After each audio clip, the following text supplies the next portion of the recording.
Temperaturat ekstreme që kanë përfshirë Italinë nuk I kanë dalur besimtarët të marrin pjesë në aktivitetet me Papa Leonin e 14 në Assisi, ku po zhvillohen ceremonitë për 800 vjetorin e ndarjes nga jeta të Shën Franceskut.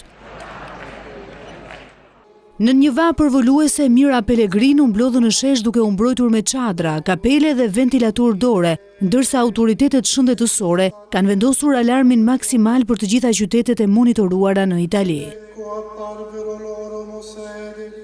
Edhe vullnetarët që prej ditësh janë angazhuar në organizimin e aktivitetit, thanë se temperaturat nuk e kanë zbehur entuziazmin. Ditët e fundit kemi punuar, kemi lyer mure dhe kemi zhvendosur pajisje sepse ky ishte një kamp pune dhe shërbimi. E kemi ndjerë shumë vapën. Pavarësisht kushteve të vështira atmosferike, besimtarët thanë se besimi dhe rëndësia e këtij pelegrinazhi janë më të forta se vapa.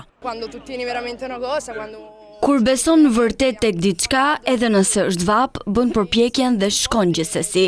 Sigurisht që merr masa për të mbrojtur, përdor ventilator apo mjete të tjera sepse duhet të jesh I sigurt, por e bën me gëzim sepse jemi të lumtur që ndodhemi këtu.